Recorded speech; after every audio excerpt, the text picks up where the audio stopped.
सारे दुनिया की डेमोक्रेसी रिप्रेजेंटेशन पर खड़ी है, भारत की नहीं। सारे दुनिया का जो डेमोक्रेटिक सेटअप है वो रिप्रेजेंटेशन पर खड़ा है। जैसे 140 करोड़ अगर मान लो हमारे देश की संख्या है, तो 140 करोड़ लोग संसद में जाकर नहीं बैठते, रिप्रेजेंटेटिव जाते हैं। 140 करोड़ लोगों के रिप्रेजेंटेटिव कितने? 543 लोग चुनकर जाते हैं। और वो 543 लोग रिप्रेजेंटेटिव है 140 करोड़ के। तो इस तरह से जो दुनिया की डेमोक्रेसी है वो रिप्रेजेंटेटिव होती है। लोग, जो साधारण लोग हैं, वो अपने प्रतिनिधियों के द्वारा लोकतंत्र को चलाते हैं। इसलिए उसको कहा जाता है रिप्रेजेंटेटिव डेमोक्रेसी।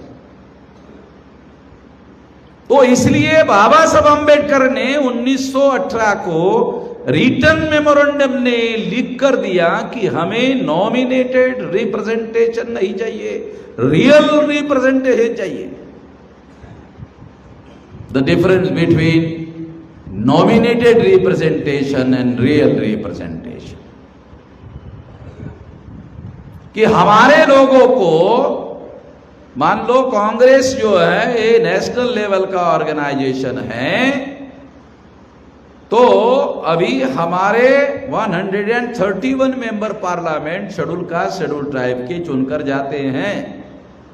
आर्टिकल 330, 332 जो संविधान का है उसके तहत शेड्यूल कास्ट और शेड्यूल ट्राइब के 131 मेंबर पार्लियामेंट चुनकर जाते हैं। ये कांग्रेस के लोग, बीजेपी के लोग नॉमिनेट करते हैं। ये नॉमिनेट किए हुए कांग्रेस के लोगों ने किसी शेड्यूल कास्ट के लोगों को उठाया, उसको नॉमिनेट कर दिया और उसको आप अपना सांसद मानते हो। बाबा साहब आम्बेडकर उसको अपना प्रतिनिधि मानने के लिए तैयार नहीं है। वो कहते हैं कि ये तो नॉमिनेटेड है, ये रियल रिप्रेजेंटेटिव नहीं है। ये नॉमिनेटेड एंड रियल रिप्रेजेंटेटिव में अंतर क्या होता है, मैं आपको एक एग्जांपल देता हूं। राजस्थान में जस्टिस अकोदिया हुआ करते थे, वो शुरू में हमारे कार्यक्रमों में आते थे। तो अजमेर में कार्यक्रम हो रहा था स्टेट लेवल का, तो उन्होंने उदाहरण दिया कि हम लोग जयपुर से जोधपुर जा रहे थे, तो 4 लोग थे, एक ड्राइवर था, मैं था, जस्टिस अकोदिया ने कहा, और एक एमएलए शेड्यूल कास्ट का था, और एक चतुर्वेदी नाम का ब्राह्मण था जो कांग्रेस का राज्यसभा का मेंबर था। कुछ देर गाड़ी चलने के बाद वो चतुर्वेदी जी को टॉयलेट लगा। चतुर्वेदी जी को टॉयलेट लगा तो उसने ड्राइवर को कहा, अरे रोको रोको, थोड़ा साइड में रखो, रोक दिया। फिर वो उतर कर, जो चतुर्वेदी जो राज्यसभा के कांग्रेस के मेंबर थे, वो टॉयलेट के लिए चले गए। तो गाड़ी में जो शेड्यूल कास्ट का एमएलए था और जस्टिस अकोदिया थे, वो बैठे थे। तो 1-1.5 मिनट के बाद वो एमएलए जो शेड्यूल कास्ट का था, उसने अकोदिया को कहा कि जज साहब, चतुर्वेदी जी टॉयलेट को गए हैं मगर पानी लेके नहीं गए। एमएलए जो शेड्यूल कास्ट का था ना, उसने अकोदिया को कहा, जज साहब को कहा। तो जज साहब ने एमएलए को कहा, पंडित आदमी है, वो टॉयलेट को गया, वो उसका पिछवाड़ा है, वो धोना चाहता है, नहीं धोना चाहता है, उसका मामला है। तुम शेड्यूल कास्ट के एमएलए हो, तुम्हारे विधानसभा का मामला तो ये है नहीं कि चतुर्वेदी अपना पिछवाड़ा धोना चाहता है, नहीं धोना चाहता है, पानी लेकर गया, नहीं लेकर गया, ये विधानसभा का मामला है। उसने एमएलए को कहा, एमएलए चुप हो गया। फिर 1-2 मिनट रुका। रुकने के बाद उसने सोचा कि अगर मैं चतुर्वेदी जी के पिछवाड़ों को पानी से धोना चाहिए नहीं धोना चाहिए इसके बारे में चिंता नहीं किया, तो अगले चुनाव में चतुर्वेदी मुझे टिकट देने के बारे में रिकमेंडेशन नहीं करेंगे। तो मुझे टिकट नहीं मिलेगा, तो संकट खड़ा हो जाएगा। इसलिए उसने दोबारा जज साहब को कहा कि जज साहब, तो जज को दोबारा पूछना चाहते हो? है? तेरे को पानी लेकर जाना है तो जा, मेरी सहमति लेकर मत जाना। मेरे को शामिल करना चाहता उसमें, गधे, तेरे को लेके जा रहा है, जा, मेरे को उसमें शामिल मत कर। तो चुपचाप पानी की बोतल उठाया, लेकर गया। ऐसे बैठा था वो, ये स्टेज पर बोल रहे थे अकोदिया जी। तो मैंने वहीं से पूछा अकोदिया साहब को कि जज साहब, कि हमारा जो शेड्यूल कास्ट का एमएलए था वो पानी की बोतल ही लेकर गया या चतुर्वेदी का पिछवाड़ा धोया? तो जज साहब ने कहा वो झाड़ी के पीछे था, वो देख नहीं पाया, हो सकता है ऐसा हो गया।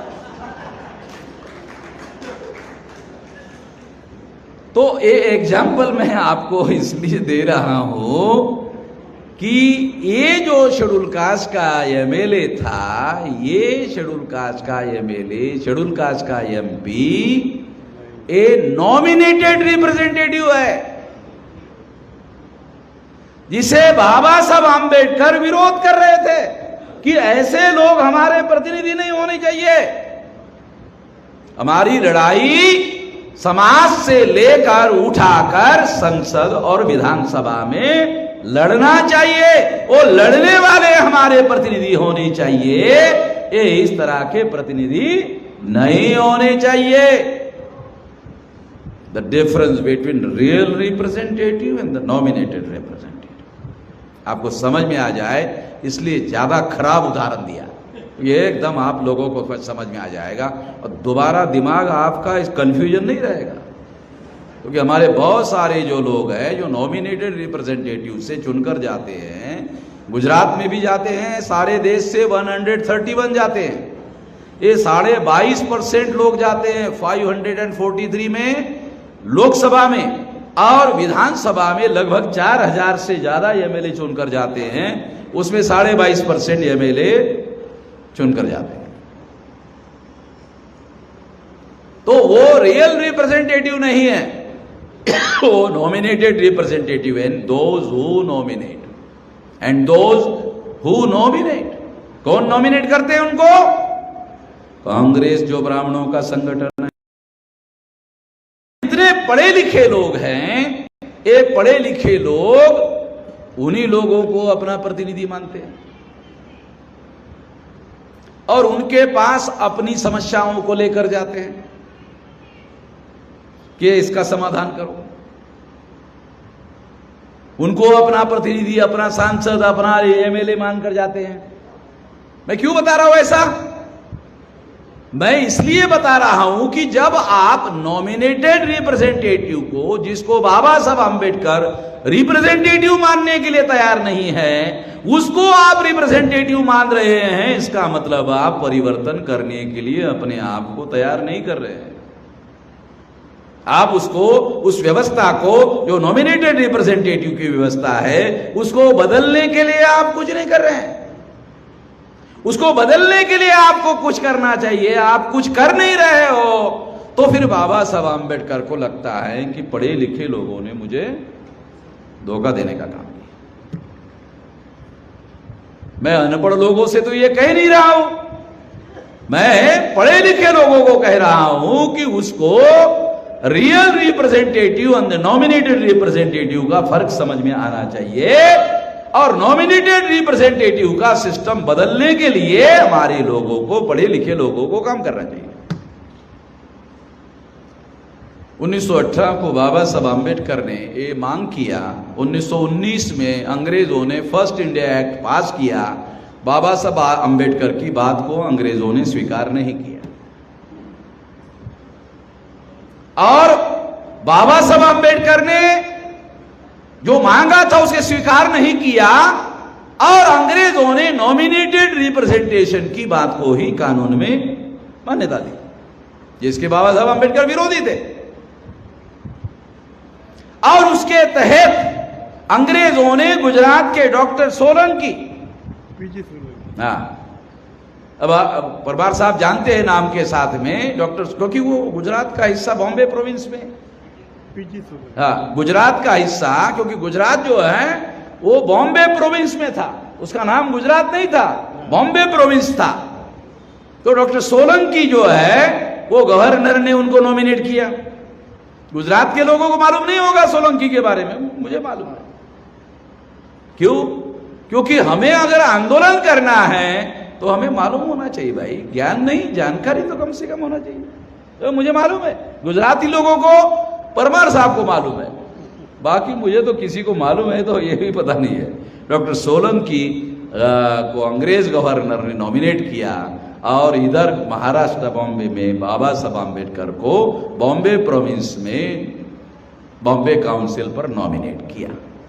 जो रिकॉर्ड अवेलेबल है कि बाबा साहब आम्बेडकर नॉमिनेटेड रिप्रेजेंटेटिव थे और सबसे ज्यादा बेहतरीन काम, वो नहीं मानते थे अंग्रेज जी, वो अपनी बात कहते थे, वो इतने ज्यादा पढ़े लिखे थे, इतनी बड़ी बात वो विधानसभा में करते थे कि वो सब लोगों को मानना पड़ता था। ये सारा रिटर्न रिकॉर्ड है, तो परमार साहब को पूछ लेना, सारा रिटर्न रिकॉर्ड है, उनके स्पीचेस रिटर्न में हैं, उनके प्रस्ताव रिटर्न में हैं बॉम्बे काउंसिल के। तो इस तरह से बाबा साहब आम्बेडकर के द्वारा नॉमिनेटेड रिप्रेजेंटेशन का, जिसका वे विरोध करते थे, जिसके तहत उनको अंग्रेजों ने नॉमिनेट किया था, उन्होंने हमारे लोगों के लिए काम किया।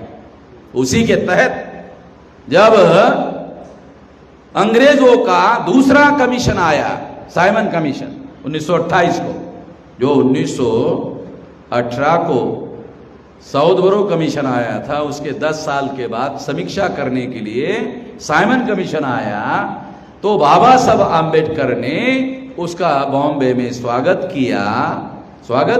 तो कांग्रेस के लोगों ने बाबा साहब आम्बेडकर को देशद्रोही कहा, बाबा साहब आम्बेडकर को देशद्रोही कहा। अभी मैं आ रहा था तो कांग्रेस के पोस्टर पर बाबा साहब आम्बेडकर का फोटो देखा, अरे मैंने कहा साला क्या है, कांग्रेस के पोस्टर में गांधी जी, उसके बाद बाबा साहब, फिर नेहरू। यानी परिस्थिति कितनी बदल गई है, परिस्थिति कितनी बदल गई। जिसको कांग्रेस के लोगों ने देशद्रोही कहा था, उसका फोटो चिपकाना पड़ रहा है।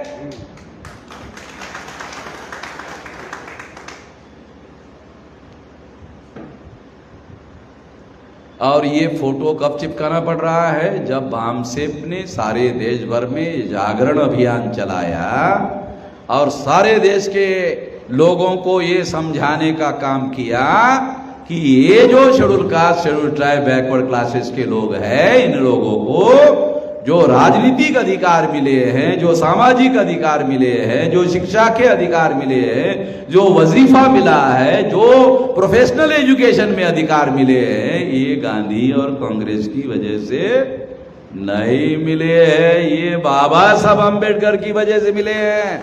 ये बात भामसेप ने सारे देश के लोगों को बताया, और भामसेप के द्वारा जब सारे देश के लोगों को बताया गया, तब हमारे लोगों को मालूम हुआ। आज भी बहुत सारे गुजराती लोगों को, कुछ लोग जो हमारे संपर्क में नहीं है, पंडित लोगों के संपर्क में है, तो उनका दिमाग अभी भी साफ नहीं हुआ है, क्योंकि जिसके संगत में आदमी रहेगा उसके दिमाग पर असर तो पड़ता है? कुछ बीमारियां ऐसी होती है जो साथ में रहने से लगती है। जैसे अगर आंख आ गई, परमार साहब की आंख आ गई और मैंने देखा, मेरी भी आंख आ जाती है, आती कि नहीं आती? उसको एक खास प्रकार की बीमारी कहते हैं। वो संपर्क और संपर्क में आने की वजह से बढ़ती है। तो ब्राह्मणों के संपर्क में जो SC ST OBC का आदमी रहेगा, समझ जाने का उसका दिमाग जो है डफर रहेगा, गधा रहेगा। वो गधा रहने में उसको मजा भी आएगा। The slaves enjoying slavery, the slaves enjoying slavery. गुलाम को गुलामी में भी आनंद महसूस होता है, आनंद मनाता है। तो ऐसे लोग सारे देश भर में, केवल गुजरात में नहीं है, सारे देश भर में है। मगर ये जो जागरण आ गया, ये बामसेब की बदौलत आ गया, और हमने ये कांग्रेस और गांधी के द्वारा हम लोगों को अधिकार नहीं मिले। अरे इन्होंने तो हमारे अधिकारों का विरोध किया। बाबा साहब अम्बेडकर और उनके आंदोलन की वजह से ये अधिकार मिले। ये जानकारी जब सारे देश के लोगों को मिली और हमारे लोग जागरण हो गए, जागृत हो गए, तब कांग्रेस के लोगों को लगा कि अब गांधी जी का नाम बताने से वोट मिलने वाला नहीं है, तो अम्बेडकर का सहारा लेना पड़ेगा। तब अम्बेडकर का सहारा लेना शुरू हो, तब वो फोटो चिपकाना शुरू हो। तो 1928 को साइमन कमीशन भारत में आया। साइमन कमीशन को भी बाबा साहब अम्बेडकर ने रिटर्न मेमोरेंडम दिया, सब अवेलेबल है। उसमें भी उन्होंने नॉमिनेटेड रिप्रेजेंटेशन का विरोध किया, रिकॉर्डेड है। बहुत सारे लोगों को तो यही बात समझ में नहीं आती, नॉमिनेटेड रिप्रेजेंटेशन और रियल रिप्रेजेंटेशन। तो बाबा साहब अम्बेडकर की बात को 1930 में जो 1931-32 में जो राउंड टेबल कॉन्फ्रेंस हुई, उस राउंड टेबल कॉन्फ्रेंस में फिर उन्होंने इस बात को उठाया, दोबारा उठाया, और फिर अंग्रेजों ने इस बात को स्वीकार किया। 17 अगस्त 1932 को कम्युनल अवार्ड डिक्लेयर हुआ, और बाबा साहब अम्बेडकर ने जो सेपरेट इलेक्टेड, जिसके द्वारा वो रियल रिप्रेजेंटेटिव चुनवाना चाहते थे, वो सेपरेट इलेक्टेड का अधिकार हासिल हो गया। और सेपरेट इलेक्टेड का मतलब है कि शेड्यूल कास्ट के लोगों को, शेड्यूल ट्राइब के लोगों को अपने अपने कैंडिडेट, अपने प्रतिनिधि, अपने ही वोटों के द्वारा चुनने का अधिकार होगा। एक चुनाव क्षेत्र होगा, वो चुनाव क्षेत्र जो है वो सेपरेट होगा, और उस सेपरेट में केवल शेड्यूल कास्ट के लोगों को वोट देने का अधिकार होगा। शेड्यूल कास्ट के ही आदमी को चुनाव लड़ने का अधिकार होगा, और शेड्यूल कास्ट के लोग ही शेड्यूल कास्ट के आदमी को चुनने का काम करेंगे। इससे सेपरेट इलेक्टेड होगा, और रियल रिप्रेजेंटेटिव शेड्यूल कास्ट का, शेड्यूल ट्राइब का चुनने के लिए हमारे लोगों को ही अधिकार मिलना चाहिए। अगर शेड्यूल कास्ट का कैंडिडेट ब्राह्मणों के द्वारा चुना जाएगा, अगर शेड्यूल कास्ट का कैंडिडेट ब्राह्मणों के द्वारा चुना जाएगा, तो वो निश्चित रूप से हाँ में हाँ मिलाने वाला जो आदमी है शेड्यूल कास्ट का, जो ब्राह्मणों की हाँ में हाँ मिलाने वाला आदमी है, हाँ जी करने वाला जो आदमी है, उसी आदमी को चुनेंगे। मैं तो देहाती आदमी हूं, देहाती उदाहरण आपको बताता हूं कि शेड्यूल कास्ट के, शेड्यूल ट्राइब के उस आदमी को वो रिप्रेजेंटेशन देते हैं कैंडिडेट के तौर पर। पार्टी के पास एक अधिकार होता है, वो है सिंबल देने का। जैसे कांग्रेस का सिंबल है माता जी का पंजा है, सिंबल है। ये सिंबल जिस कैंडिडेट को मिलेगा वो ही माना जाएगा कांग्रेस का कैंडिडेट। दूसरा है कमल का फूल, तो ये पार्टी के पास अधिकार है, ये किसी और के पास अधिकार नहीं है, चुनाव आयोग के पास अधिकार नहीं है। तो वो लोग क्या करते हैं, उस आदमी को टिकट देते हैं जिसको खस्सी करते हैं। मैं देहाती आदमी हूं, देहाती उदाहरण बता रहा हूं। पहले खस्सी करते हैं, और खस्सी करने के बाद गारंटी हो जाती है अब ये हमारा कोई बिगाड़ने वाला नहीं है। देहाती भाषा में बोल रहा हूं, थोड़ा सा आपको सुनने में थोड़ा अच्छा नहीं लगेगा, मगर मेरी मजबूरी ये है कि हमारे लोगों को अच्छी भाषा में समझ में नहीं आता, क्योंकि यहाँ ज़्यादातर 90% लोग जो है गांव से पढ़े लिखे होकर शहरों में आए हुए। जैसे मैं भी गांव में ग्रेजुएट हो गया, अब ग्रेजुएट वालों को गांव में हालांकि कोई काम धंधा नहीं मिलता, मजबूर होकर गांव छोड़ना पड़ता है, शहर में आना पड़ता है। तो इसलिए आप लोगों को बता रहा हूं कि पहले वो खस्सी करते हैं, फिर उसके बाद में टिकट देते हैं, तो उसको गारंटी होती है कि ये हमारा कोई बिगाड़ने वाला नहीं है। उसको चुनाव भेजते, चुनकर भेजते हैं, वो पार्षद है, तो उसको चाय देते थे, तो वो उसके कप में नहीं लेता था, मतलब इसमें देते, वो प्लास्टिक वाला टक्कर है, टक्कर, उसमें चाय लेता था, और वो चाय पीता था और अपना गिलास खुद ही होता था। मैं उसका पूरा नाम, बाप का नाम लेकर बदनामी नहीं करना चाहता, मगर आप लोग समझदार हैं, आप लोगों को मालूम हो सकता है, तो इसलिए ऐसे उदाहरण तमाम सारे देश भर में उपलब्ध है और मेरे पास सब लोगों की जानकारी है। तो इसलिए ये इस तरह के लोग हमारे रिप्रेजेंटेटिव नहीं हो सकते। बाबा साहब आंबेडकर ने आर्टिकल संविधान में 17 में अनटचेबिलिटी के विरोध में घोषणा किया और ये हमारा सांसद खुद ही अनटचेबिलिटी को स्वीकार कर रहा है, तो ये संसद में जाकर अनटचेबिलिटी के विरोध में काम कैसे करेगा?